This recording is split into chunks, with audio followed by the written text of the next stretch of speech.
Finishing up part 2 of our first women's panel, Nina Lina. Welcome to the panel, Nina. Welcome to the panel. Hi. Our lady Jill back. She's back. She's our favorite. She's one of our favorites. And my mama, your Child, mama, my everybody mama. Woo! Mama Kim Jones. Yes. Guys, we have a special treat for you today. We are going to talk about the importance of being a woman. Ooh. Being a woman. Like the song says, I'm every woman. You don't write that song, so you. But as you all know, if you guys been watching the show and following us, we'll start off with our guest first. And since you're the newcomer, Yes, you're new. we're going to start off with you. This is Ariana's mom. Yes, our last guest. Yes. So you tell us, from your perspective, what it is to be, what it means to you to be a woman.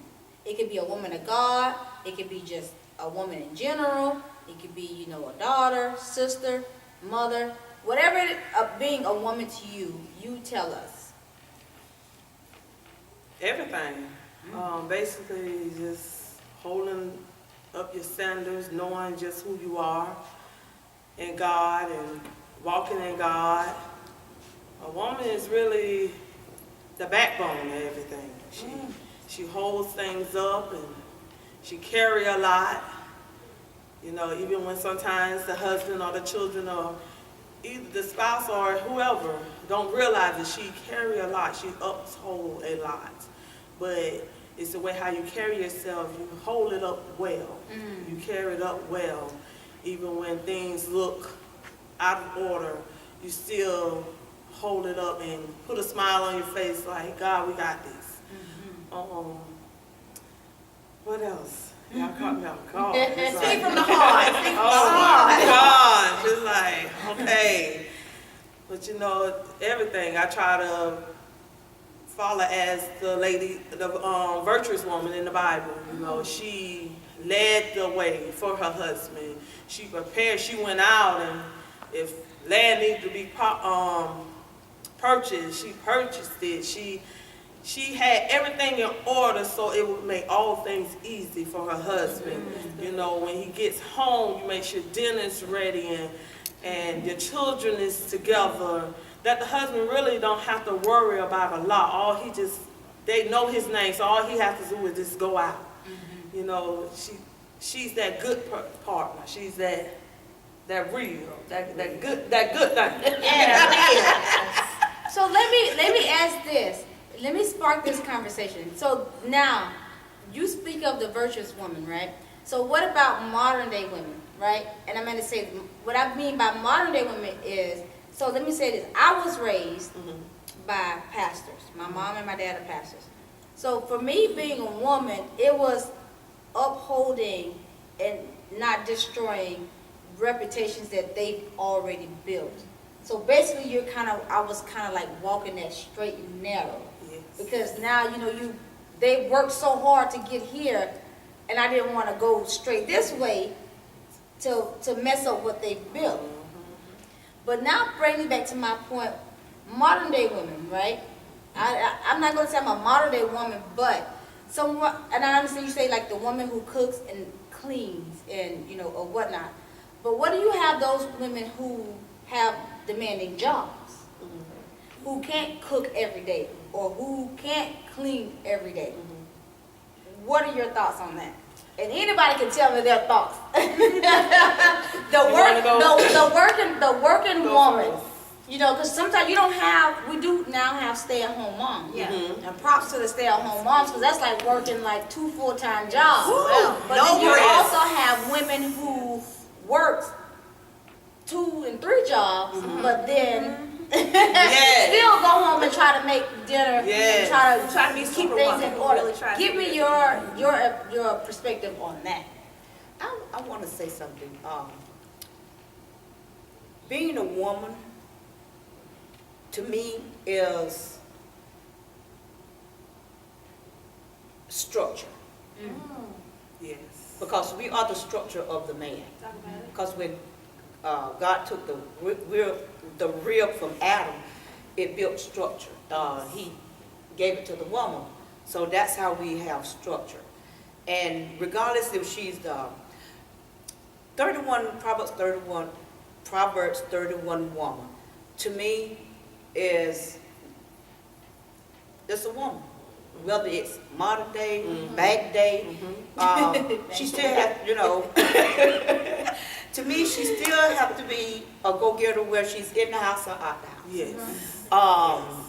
Well, now you got stay-home dads, and the woman go out and work. Yes. So either way it works, whatever works for you, whether the man stay at home, you work, or you stay at home, you take care of the kids, you do this and you do that, you do the laundry and all of this. Sometimes you can't do it, but that does not make you less of a woman. So true. That make you more of a woman. So true. And if you got it going on, you got a good job, you can take care of your household, you can do this, you can do that, you can maybe can afford to pay a maid. That does not take away from being a a woman. True. Because Yes. a woman has many strengths. Yes. Yes, she does. Talk about it. Has many strengths. And whatever that your partner or your husband, whatever y'all decide on, that's what you do. And I encourage all women, whatever you do, Right. be the best at what you do. Yes. Concerning Yes. your home. Yes. Yes, that's how I was taught. That's right. I can only speak to what I work 4 jobs. Ooh, Jesus. I have 4 employers right now, and Jesus Christ is my first one. But I always tell everybody that I work for, my first calling in life is to be a wife and a mother. And so when I keep those in a proper perspective, it doesn't matter whether the laundry gets completely done, if I'm sitting down and I'm spending time with my children, because I would rather in those few moments that I have left at the end of the day to really be present with my husband and my children. And I'm not saying that my house is going to be a wreck, Right. because you still got to tend to it. Yeah. Because you're talking about the modern woman. I still come from a place where I believe as much as the world is changing, God's word does not change. Not And change. as a woman, that's where I'm called to, you Yes. know? Right. But at the end of the day, what matters is what my children and my husband think of me, not the rest of the world and what they're dictating. Yes, that was I have a question. My edges. Okay, it's not. Is this question really isn't all cupcakey and Tinkerbellish? Come on. But this is for the married women. I'm single. 23. I'm 23, and the dating thing is knocking at my door more and more every day. There are different prospects that I see and that I like. What are some things? What are some characteristics that I should look for in a man for me that will line up with the vision that God has given me and that will line up with the calling that's on my life, so I don't have to compromise, not only as a woman, but as a servant to God? I had this conversation the other day with my daughter. And I'm just going to speak to this first, and then you can speak to it. But I told her, I said, if you have to tell a man what the boundaries are on that first date or when you're dating, then there's something wrong. Because he should have his own boundaries too, and he should know what God has called him to. So there should never be a question of whether he's going to go too far. He's going to ask you to do something that is out of the character of what you're supposed to be as an unmarried woman, And so she came to me, and the reason this question came up is because she came to me and she said, Mom, so-and-so asked me if I would sleep over at his house. And I said, did you take off and run? And, you know, she was just like, well, I didn't know what to do, and I just told him I had some other things to do. But see, he should have never put her in that position in the first place. Absolutely. And so if you as a woman have to make, and there's going to be times you're going to, you know, have to make that decision. Yeah. But if you as a woman are put in that position, you need to think twice about that man. Because I don't know if that's who God has called you to. And let me just say, from one single to another, right? Your question. So my thing would be to, when you meet a guy and you say you don't want to compromise on what the plan is for your life, you know, to please a guy. But the first question, I oftentimes listen to Dr. Miles Monroe a lot. And he said the first question when you see a guy, you should ask him, where are you? And if he can't tell you, not saying, oh, I'm in Wildwood or Leesburg, meaning, where are you spiritually? Right. If he can't tell you where he's at, then he's not the one. Right. That's right. If he can't come out and say, okay, well, this is the relationship that I have with God, or, you know, this is what I'm working towards. I'm here, but I would like to be here. Right. So then if he can't come out and say that, then chances are, don't waste your 5 minutes. That's it. Keep it moving. That's it. You know what I mean? Sometimes we have to use, I would say, the things that the positive things that we've seen. So for me, I grew up with both my parents. So I didn't have that absentee father, because my father's always been there. So when people come and, you know, and say, oh, well, I didn't have my father, and I'm like, sometimes I can give you advice from where I've been. I can never give you advice on not having a father, because my father was always there. So I tell people I can't relate to that part of your life because I've always had a father. So I always know like how a man is supposed to treat you from how my father treated me. And I think sometimes as a woman growing, we should take the things that we've been around, like my parents. So the positive things that I've seen, not saying that I've seen negative things, because honestly, I've really never seen my parents argue. I've never heard my dad curse. I've never heard my mom curse. I've never seen my parents even drink. And I'm 21. Forever. Right? But that's what I'm saying. The positive things that you get from people that you've been around. So you and your mom has been in the ministry, you know, for a long, long time. So I would just say, for me, take those positive things that you've seen Yes. and apply it.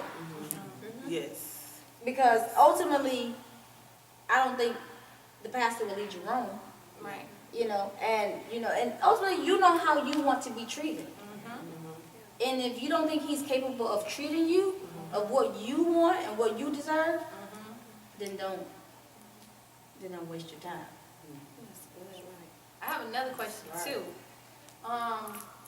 When you try to live right, and not only trying to live right spiritually, but when you're trying to live right and do right morally, and temptation arises, and things just start coming at you that you just like cannot refuse. Like, oh my gosh, I got to do this. I can't.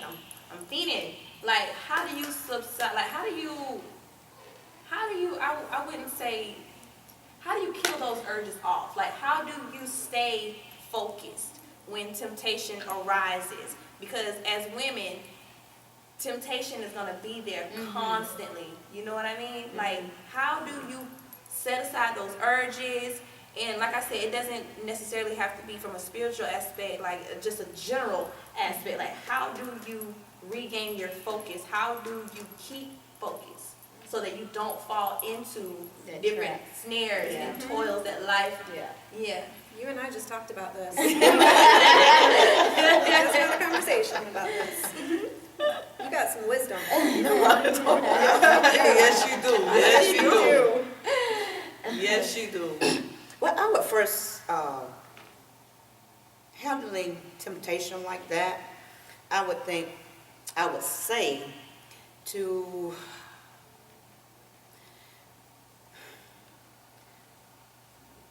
I'm trying to find the right words to Just say say it. When you're faced with temptations, you have to like go in and evaluate yourself before. First, you're going to think about it, and then you're going to think, is this worth losing my relationship with God over this? Right. Or is it worth losing my relationship with myself over this? Because see, when temptation comes, there is a lot of things that is in play. And it's a lot of things that, is at stake. And we always think about the falling part, but when when it first come into our mind, we should evaluate it and say, okay, now, what is this gonna do to me as a person? What is this gonna do, to me as people that's, cause it's hard. It is really hard. I just want to use my position as a first lady. It is really hard because a lot of things I want to do, and I'm like, oh, and I think of people. My first reaction, my first thought is going to people. Okay, well, what are they going to say, or what are they going to do? But then I have to come back to myself and say, it's not about the people. It's about me. How am I going to feel at the end of the day? If I say this, if I do that, if I go that place, or if I, me, how it's going to affect me, because I'm the one that's going to take the consequences or whatever, the blame and everything, So you have to really think about you, and is it worth losing yourself over it? Because sometimes you lose yourself over some of the stuff that you really want to do. Yes. You losing yourself over. I take people out of the equation. Look at yourself. Okay. What is this? What damage is it's going to do to me? Speak about the character. We talked about character. I have our index cards. And also, you have to look at your own self, and it brings your character. How is it going to affect your character? Yes. Because, like I say, I wanted to do something, it's been, for the last past year, it really been totally chaos in my life, really. And it got to the point where I really had a really hard desire to really just do something. But it was like, God, if I do this, it's going to hurt me. Right. And then I thought about my character. Okay, now my character is on the line. So I had to make a decision as to whether to do this or to sit and wait on God. So, and I choose to wait on God, and if God didn't tell me to do it, I'm not going to do it. So that's how I handled that temptation, that situation. God, what you say about this? Because, it's my character, and people going to look at me, crazy and strange, and, and God said, one time told me, he said, there's more for you than against you. So, if I be for you, who can be against you? So, that's who you have to look at. You have to look at yourself. In spite of the temptation that is coming up towards you. And then also I say when you do something, before you do it, get advice of a person that has wisdom. Go to somebody that has wisdom. I always went to my grandparents for wisdom. Always.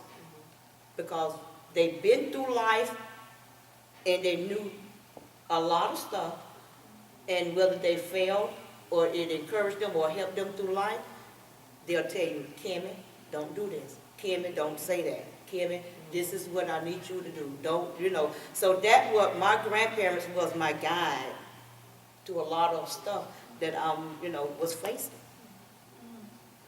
Go to somebody that that can really pour into you and help you. And not judge you, because everybody have temptations. Yes. And you can find somebody that not judge you, but help you through it. Hey, that's what you need. Because, we all can be judgmental. But sometimes there's somebody that say, baby, let me tell you where I've been. And you make a decision off of that. Keep it real. So, and before we close out, everybody give their spiel or give some advice to the women that may be watching. Just being a woman in general, and sometimes being overlooked. It doesn't necessarily mean being spiritual realm or being a pastor's wife or just being a woman in general. How do you make yourself visible in a positive way?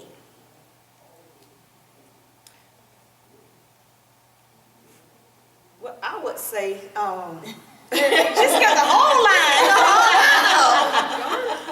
Go ahead. No,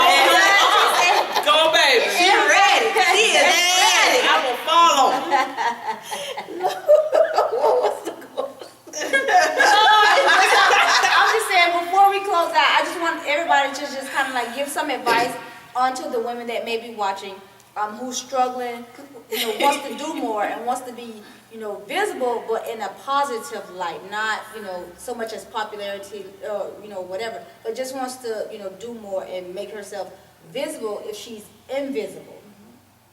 What are some things that maybe is some advice you can give to her or them or whatever it may be?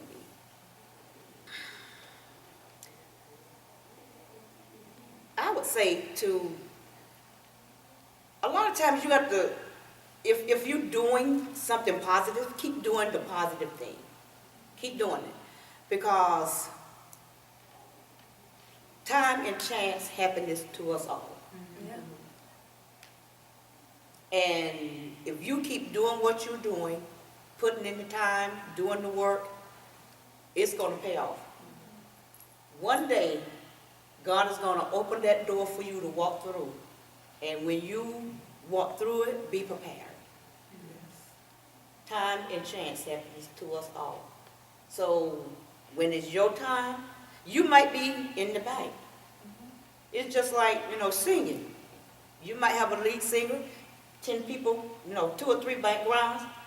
You keep being faithful. Yes. You keep doing what you're doing. You keep being good and just put in your all. God gonna open up a door and somebody gonna recognize you and say, "Ooh, you got a beautiful voice." Now it's your time to shine. So you have to be prepared when that time is come. So that's what I say to that question. Miss Nina? Or, no, go, that's good. First off, be ready for bad days. Bad days are going to come. There's going to be those days where you feel invisible. There's going to be seasons where you feel invisible. But I echo what you just said, that, we all play a part. Each woman, even within the body of the church, whether you're in the back or you're in the front, it doesn't matter. We all play a part, and we all come together to play that part. It takes all. We're not the head, God's the head, but we're the hands and we're the feet and we're the legs and we're moving. And so I don't think that any role is more important than the other. And I'm going to say this: sometimes we might not shine. Yeah. We got to be okay with that. We got to be okay with that, because the only audience that matters is the audience of one. And I think at the end of the day, that's what keeps me going. He said your gift will make room for you. That's right. So, That's right. when you're not shining, still press and keep on doing it. Yeah. Your day gonna come. Yes. So when your day comes, just be prepared. And Ephesians tells us that, Yeah. We all play a role. Whether you're a yes. prophet, you're an evangelist, you're a teacher, you're a shepherd, we're all a part of the body. Yes, So, yes, yes. Yes, like this morning I felt down. And it was a time where, Lord, I need my mom right now. I need my mom to be able to talk to. I am a crybaby. But but it's just because as you play that woman role, you try to keep everything together, because like everybody, like people that's around you, they feel like people don't think you have feelings. Or You're always the strong. you always try to be that strong one. Sometimes you want to be able to fuss, and sometimes you want to be able to do things, but you have to hold it together. But like today when I was coming to church and I sat down and I got on Facebook and I put this on here and just say, Jesus, I need you. Because I was at that point where I just needed him. And like they were saying, you have to be ready for bad days at all times. Because sometimes you're going to have more bad days than good days. Majority of the time, I know with me.